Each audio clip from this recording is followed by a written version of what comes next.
Today, Tina Turner died. It's May 24th, 2023, and it's a big deal in not only because of who she was as an entertainer, but it's a big deal because of who she was as a Buddhist, who she was as a very deeply profound, devotee to Buddhism. I believe it's the Nichiren Shoshu. And it's huge. The songs that I remember most about Tina Turner that ring into my mind are the Buddhist ones. She has some beautifully recorded chants, videos, mantras that are Buddhist.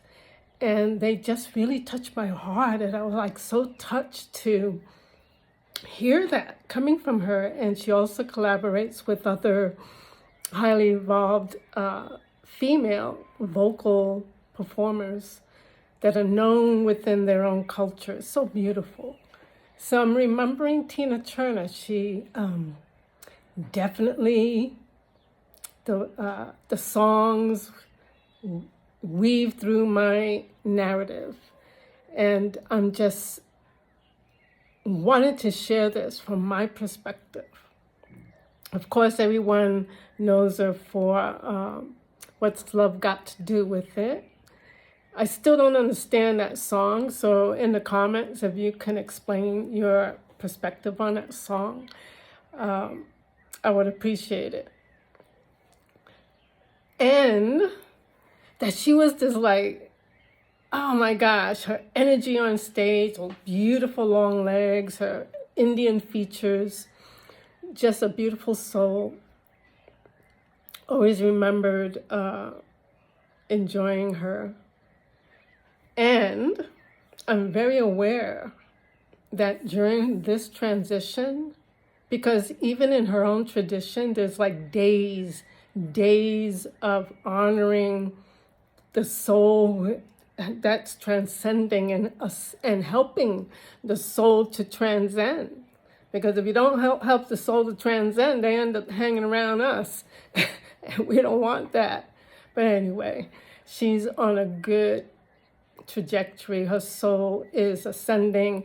And the more we praise her, the more we bless her, the more we honor her as our elder sister, master, the more she elevates. And then in turn, if we're very attentive and we ask, we can receive her blessings.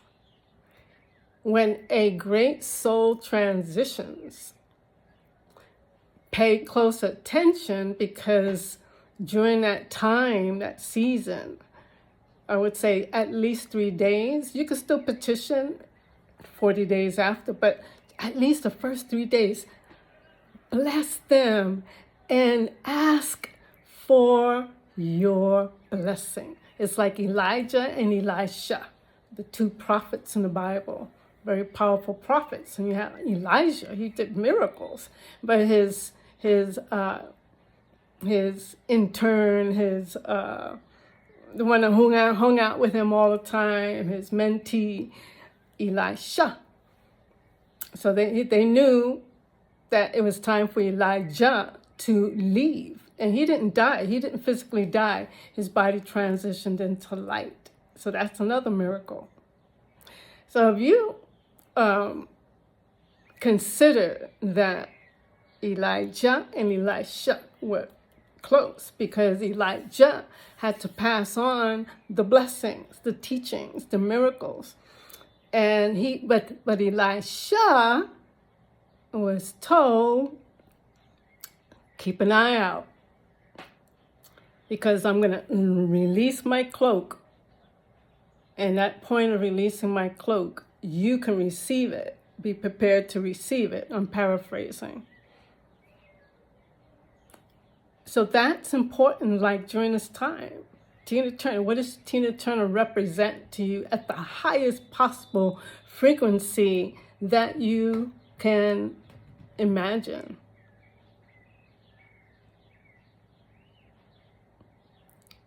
And I'm deeply grateful to Tina Turner because she wrote about her life in deep details, including the control and abuse she experienced when it was Ike and Tina Turner, and what she was experiencing and how she got out of it. It was so deeply profound, and I resonated because I had experienced domestic violence, not just abuse, just violence. And that's a long time ago. That's another story. That's another lifetime. I'm on the other side of it, just like Tina Turner, right? So she was writing about this, and then they did the film about her story. And I believe she probably saved many, many, many, many lives. Because in those days, women, and I'm not excluding men or children, just women who were abused in a domestic violence situation were ignored. There was no recourse, no resources. And I know that to be true from personal experience. So I'm saying thankful to that. And the third thing I want to say about Tina Turner and the importance of her transition, the day she chose to transition, May 24th, 2023, is the same day that thousands of Romani, quote-unquote Gypsy community, are venerating the Black Sainte Sarah, or Saint Sarah, who they believe that it's their belief that Saint Sarah was the child of Maria Magdalena and Yeshua. And of course, for me, Maria Magdalena is the Black Magdalene. So they venerate, so they're venerating this high saint. I mean, it's a very high saint, and many people from around the world flood that place to do that. And Tina Turner chose from Switzerland, because this place where they venerate Maria Magdalene is the south of France. And there goes Tina Turner. I believe she transitioned in Switzerland because that's where she lived. And I'm just so aware that this is a holy moment.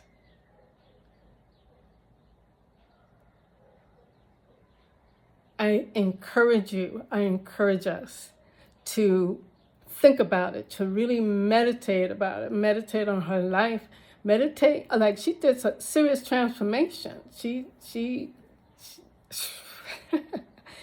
and her life hasn't been easy, and it has been also beautiful and glorious in so many ways, just like ours, just like yours, just like mine. I am Ayana Mojica, wisdom medicine woman. And I love bringing the medicine through the stories, through the arts, through the narratives I hear from the indigenous people, from the land, from the plants, from the animals. Woo!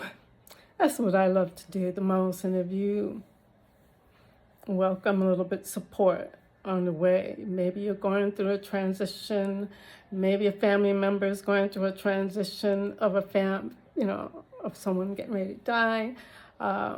Maybe it's, not satisfied with life, or you wanting deeper creativity, because I'm working a lot now with creativity. You can see what's behind me. So I'm available. Reach out. I'm in Oaxaca, Mexico. We could do some things by phone, by Zoom as well. It's always better in person. Today, we honor Tina Turner, and we honor Sainte Sarah, the daughter of Black Maria Magdalena and Yeshua. Woo! I can feel the energy. I mean, I feel high. I mean, literally, I could feel the energy from this holy moment. So I've already danced it. I'll do some art around it. I'll offer some herbs to her. And so and prayers, right? So I encourage you to ask for your blessing. Ask for your blessing. I bless you. Please like, comment, subscribe, share, comment. I really want to hear what you're saying, what you're thinking about this. And yeah, ciao.